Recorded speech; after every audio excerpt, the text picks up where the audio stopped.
Et coucou, j'espère que vous allez bien. Aujourd'hui on se retrouve dans une nouvelle vidéo où encore une fois je vais donner mon avis. Je suis tellement contente de faire cette vidéo, j'y travaille depuis genre, je sais pas, peut-être un mois ou deux depuis que j'ai vu l'article. Et honnêtement moi ça me fait trop plaisir, donc j'espère que ça vous plaira, comme ça je pourrai faire une partie 2 et refaire des vidéos dans le même style. Donc en gros je vous explique un peu le concept. La dernière fois je suis allée me promener sur Goodreads et je vois, vous savez, dans la page d'accueil sur l'ordinateur vous avez des articles qui se proposent. Il y en avait un, c'était les livres les plus lus sur Goodreads en fonction du genre. Fiction, fiction historique, thriller et mystère, young adulte, fantasy / science-fiction et romance. Du coup moi j'ai regardé ça et je suis là waouh trop bien, et je vois des noms un peu qui me parlent, certains que j'en avais déjà lus. Et du coup je me suis dit, et si je faisais genre une vidéo où je lisais absolument tous les livres de cette liste et que je donnais mon avis sur du coup les livres les plus lus en fonction du genre. Donc je l'ai fait. Information du coup importante sur toute cette liste, il y avait aussi le young adulte mais je l'ai pas fait. Alors je me souviens plus des 4 titres qu'il y avait parce qu'à chaque fois c'est les 4 plus lus. Et je sais qu'il y avait Nous les menteurs et peut-être un autre livre dont j'avais déjà donné l'avis. Du coup je me suis dit bon écoutez, enfin ça sert à rien de se ressasser. Donc le young adulte je l'ai pas fait. Si vous voulez avoir mon avis, je vous le mettrai dans les barres d'infos ou est-ce que vous pouvez les trouver, ou je vous le mets dans le petit i.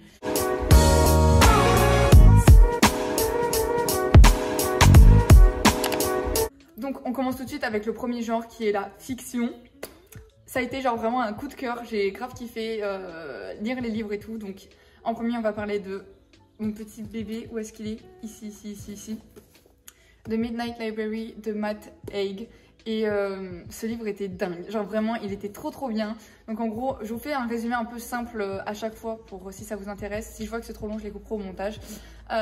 Où en gros il y a Nora, une fille de genre 27 ans dans sa trentaine, qui se suicide parce qu'elle en peut plus, genre vraiment elle a trop de regrets dans sa vie, elle a l'impression d'avoir tout foiré. Et en fait après sa mort elle est en état un peu entre la vie et la mort, et c'est The Midnight Library, du coup la librairie de minuit si on peut appeler ça comme ça, où en gros elle retrouve une bibliothèque entière de livres, genre infini.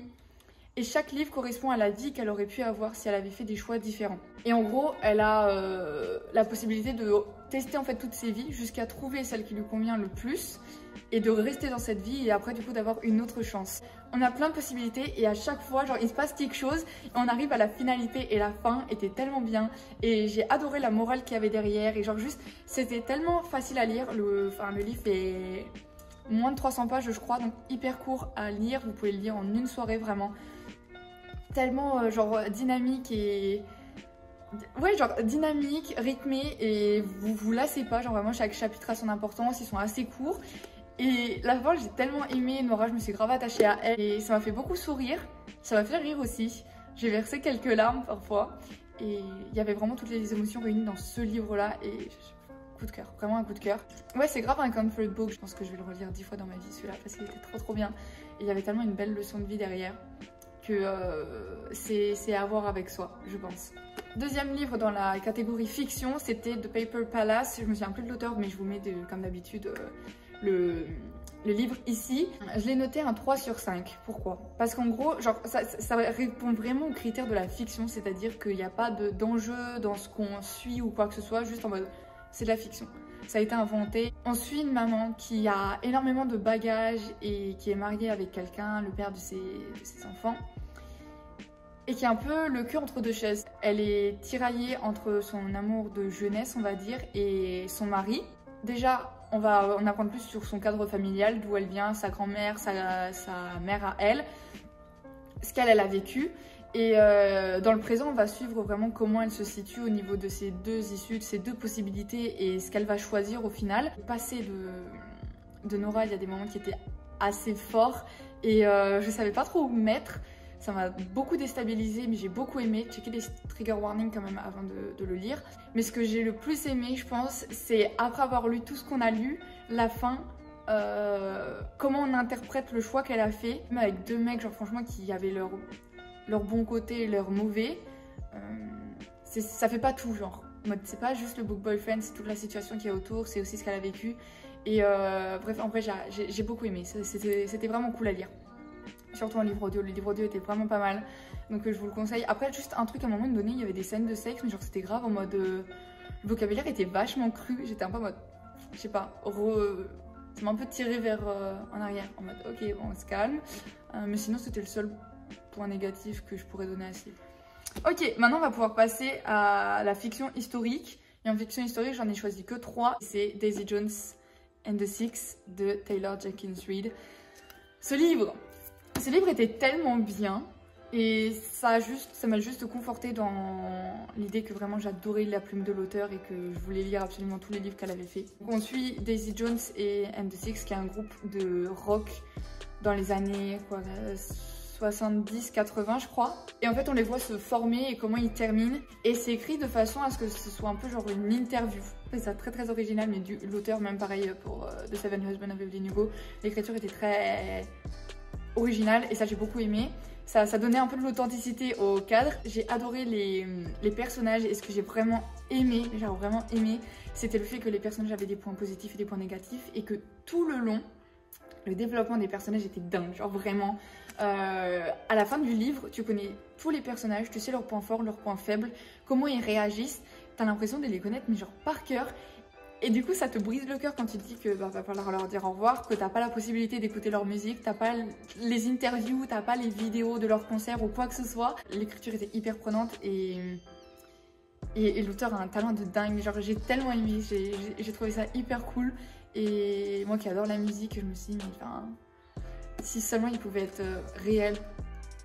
Genre vraiment j'avais un vide au fond de mon âme quand j'ai terminé ce livre parce que je me suis dit, mais où ils sont, genre j'ai juste envie qu'ils soient réels. C'est clairement un livre qui va vous sortir de votre réalité, vous mettre à part et qui après va vous rejeter avec 1001 étoiles dans les yeux. Donc je le conseille à 1000%, il était incroyable et je pense que ça sera forcément une relecture. Prochain genre littéraire qu'on va étudier, c'est les mystères et les thrillers. Donc j'ai commencé avec le livre The Last Thing He Told Me de Laura Dave et je vais vous expliquer un peu de quoi ça parle. Donc en gros on suit Anna qui est mariée avec Owen depuis je crois 2-3 ans et Owen a une fille de 16 ans qui s'appelle Bailey.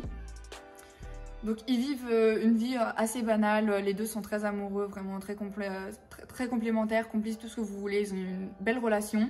Anna fait du mieux un peu pour instaurer une bonne relation entre du coup sa belle-fille et elle, mais c'est pas hyper concluant et Bailey peut pas trop se la blairer. Jusqu'au jour où en gros Owen va complètement disparaître et il va y avoir un problème au niveau de son travail. L'entreprise dans laquelle il travaille, il va être poursuivi pour fraude et arnaque, enfin tout ce que vous voulez, mais vraiment un gros dossier. Et elle va pas trop capter au début, genre elle en entend parler, elle s'est dit bon ok on en parlera ce soir au dîner, sauf qu'il revient absolument jamais. Du coup elle doit petit à petit se rendre compte de la situation et se dire ok bon attends je vais chercher Bailey. Bailey est aussi paumée que Anna, elle a aucune idée. Owen lui a laissé quelque chose, un mot dans son casier et elle est un peu en panique, elle sait pas quoi faire. À partir de là, Anna et Bailey vont essayer de retrouver Owen et trouver une solution pour qu'il soit un peu retiré de toute cette histoire de fraude ou d'arnaque parce qu'elles sont convaincues qu'il est innocent, qu'il aurait jamais pu faire ça. Et c'est un peu genre plus un thriller que mystère je pense, dans le sens où on va suivre vraiment les deux filles ensemble mener leur enquête et j'ai adoré voir leur relation du coup se développer, c'était trop touchant et j'avais le sourire quasiment tout le long parce que vraiment le développement de leur relation était hyper bien expliqué et représenté. Et après tout ce côté mystère où elles rencontrent des personnes, elles vont au Texas, enfin bref, plein d'éléments. Et c'était hyper divertissant et je suis sortie de ce livre, j'étais vraiment en mode waouh, ok genre sympa. Genre vraiment j'ai mis 3 étoiles sur 5 si je me trompe pas et ça vaut ce que ça vaut, genre en mode... c'est une bonne lecture, du coup je le conseille. Deuxième livre dans le genre mystère et thriller, c'est The Silent Patient de Alex Michaelides, aussi appelé Dans son silence en français. Ce livre les gars, ce livre, mais genre... Pour ceux qui ont lu Verity de Colleen Hoover, c'est au même niveau. Genre vraiment c'est aussi dingue, c'est aussi incroyable. Le plot twist de fin, mais c'est... Tu peux pas te l'imaginer. Dans ce livre, on suit Alicia qui en gros, un soir où son mari Gabriel rentre, elle lui tire 5 fois dans le visage. On n'a pas d'explication sur quoi que ce soit, juste la police rentre chez eux, trouve le cadavre, Alicia qui est en face, très présumément coupable. Et à partir de là, Alicia, elle ne dit plus un mot. Elle est automatiquement jugée coupable et après ils la mettent en hôpital psychiatrique. Et on se retrouve, je crois, 10 ans plus tard, où il y a un psychanalyste peut-être, je sais plus, qui va commencer à travailler dans l'institut où elle est, c'est ce qui s'appelle le Groove. Et il va être hyper intéressé par son cas parce qu'il avait suivi l'histoire et il s'est dit, elle, c'est sûr, je vais réussir à la faire parler. Petit à petit, on voit comment leur relation évolue et s'il arrive à la faire parler ou pas. Et on arrive du coup à la fin à savoir ce qui s'est vraiment passé. Vous ne pouvez pas deviner ce qui va se passer. Genre vraiment, j'ai essayé de tout mon cœur. À la fin, vous avez mille et une possibilités. Vous savez plus où donner de la tête. Vous devenez complètement taré. Genre vraiment, moi j'étais là, mais j'arrive même pas à réfléchir. J'ai envie de vous dire, faites attention à tous les détails, mais c'est ce qui va vous faire perdre à la fin. Et c'est bien, genre le but de l'auteur. Vous pouvez regarder à tous les détails, mais c'est ce qui va vous créer genre mille et une propositions. Juste lisez-le. Faites vos propositions, je vous conseille de les noter dans les notes, genre en mode notez ça, ce que vous trouvez un peu suspect, comme ça quand vous évoluez, après vous pouvez regarder. Donc si vous avez une amie ou un ami qui l'a lu ou qui veut le lire, lisez-le ensemble. Juste le plot twist, c'est au chapitre 21, je crois que c'est de la partie 4. Ne le regardez pas, faites votre choix au niveau de vos possibilités. Et après lisez ce chapitre, genre c'est vraiment une page et ça va tout expliquer, bref, dinguerie. C'était beaucoup trop bien, je compte faire pareil pour The Maidens. Prochain genre littéraire, c'est la fantasy / science-fiction. Et en premier, on a Addie LaRue, donc The Invisible Life of Addie LaRue de V.E. Schwab, qui est traduit en La vie invisible de Addie LaRue, je crois, en français. Je sais qu'il y en a qui sont un peu partagés sur leur avis. Personnellement, moi j'ai adoré. On suit Addie LaRue qui en gros a fait un pacte un peu avec le diable. Elle était censée se marier avec quelqu'un et elle dit non, c'est mort, elle s'enfuit, elle fait un pacte avec le diable et elle se retrouve en fait à être invisible mais immortelle. Et comment vous expliquer? En gros, elle peut parler avec quelqu'un, mais au moment où cette personne va se retourner ou quitte la pièce ou quoi que ce soit, s'il re-rentre, il va plus la reconnaître et ils oublient à chaque fois. Ce qui fait que personne ne se souvient d'elle. On la suit dans le passé de 1703 à du coup 2014 qui est le présent. Donc il y a 2 espaces-temps et dans le passé on arrive petit à petit à la date du coup butoir 2014 où elle est à New York et il y a enfin quelqu'un qui se souvient d'elle, Henry, un libraire, bref, je vous en dis pas plus. Moi j'ai adoré. Je trouvais que les 2 espaces-temps j'aurais été hyper intéressant. Dans le passé il y a tout le côté un peu historique, on la voit passer dans la Révolution française, dans les rues de Paris, on voit comment c'était représenté. Je trouve que l'auteur a fait des bonnes recherches quand même, c'est assez réaliste avec les pavés, enfin bref, un peu toute la misère qui traînait à cette époque-là. Elle va en Italie et en fait, moi j'ai adoré le voir. Je vous en dis pas plus, je sais pas si c'est un spoil mais quand même, on sait jamais. J'ai adoré la voir essayer de marquer l'histoire à sa façon, vu que personne ne pouvait se souvenir, comment elle a réussi à laisser son empreinte à travers le temps. Et juste, j'ai adoré le concept, j'ai adoré lire l'histoire et honnêtement, la fin, je sais que tout le monde était en pleurs, moi j'étais vraiment en mode what? C'était très très divertissant, j'ai beaucoup aimé, j'ai envie de le relire d'ailleurs. Je sais que quand je l'ai terminé, il y avait tellement de détails, je m'étais dit mais il faut que je le relise là maintenant tout de suite, genre j'ai l'impression que j'ai rien lu. Et donc ça sera forcément une relecture dans les prochains mois à 100%, genre vraiment. Il était trop bien, je vous le conseille. En plus je l'ai traduit, donc c'est bon. Lâchez-vous. Ok, dernier genre littéraire qu'on va décortiquer, et bien évidemment c'est la romance. Ça m'a permis de lire 2 livres qui étaient sur ma pile à lire depuis tellement longtemps. Donc le premier qui est Red, White and Royal Blue de Casey McKinston, qui est My Fucking Prince en français, qui est traduit. Donc on suit Henry et Alex. Alors Henry c'est le prince d'Angleterre et Alex c'est le premier fils d'Amérique. Ils s'entendent pas hyper bien, sauf que au mariage de la sœur d'Henri, si je me trompe pas, donc un mariage royal, il se passe quelque chose et toute la presse est en mode ce qui fait qu'ils vont devoir un peu passer du temps ensemble pour recoller un peu les morceaux. Je pense que si je l'avais lu avec les bonnes attentes, j'aurais vraiment beaucoup plus kiffé. Juste là, genre j'étais un peu en mode ok, j'étais pas dans le bon mood, je pense, pour le lire. Mais sinon c'était cool à lire, c'était fluide, c'était sympa, assez drôle quand même. Assez enfantin, c'est pour ça que je vous dis genre le spice ça collait pas avec le mood général du livre. Je me dis qu'au final s'il n'y avait pas eu de spice ça aurait été même mieux parce que j'aurais moins été déçue je pense à la fin. Si vous l'avez lu, dites-moi ce que vous en pensez, genre en mode c'était un peu bisounours à la fin, moi j'étais un peu en mode ouais bon ok si vous voulez mais avec des petites limites aussi. J'ai pas plus accroché avec l'histoire ni les personnages, voire quasiment pas du tout honnêtement, ça a été vraiment plus une peine de le lire, genre j'ai vraiment buté à continuer.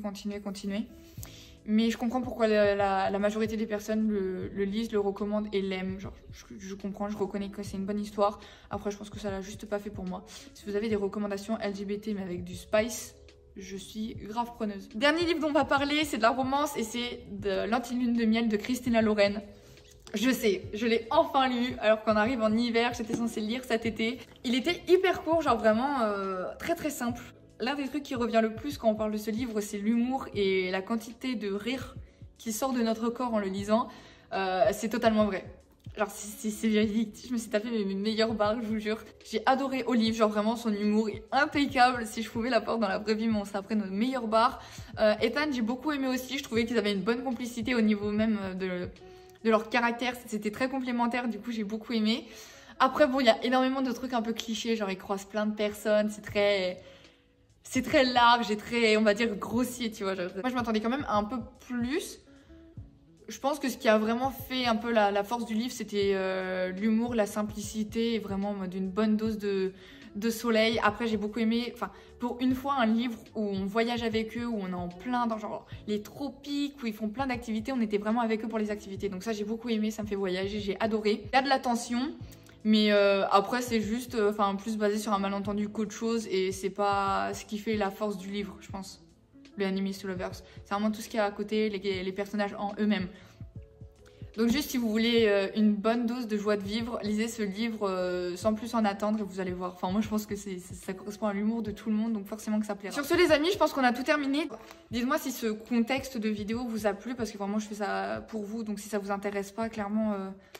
Enfin, j'ai d'autres idées de vidéos, ça me dérange pas. Juste moi j'ai kiffé le faire. N'hésitez pas à aller voir dans ma barre d'infos, vous avez mon lien Yacht avec ma wishlist Amazon pour si vous voulez m'offrir un livre, mon compte TikTok, Instagram, Goodreads, le club de lecture, les premières lectures en anglais, la totale, mon Spotify aussi, je crée plein de playlists, j'adore ça. Donc allez jeter un coup d'œil et je vous dis à la semaine prochaine et passez une excellente journée. Voilà, profitez de la vie, en plus il fait grave beau en ce moment, je suis trop contente. Bref, lisez des livres et dites-moi si vous avez du coup lu ces livres-là, ce que vous en avez pensé, je pense que oui quand même parce qu'ils sont assez connus. Et voilà, c'est tout ce que j'ai à dire.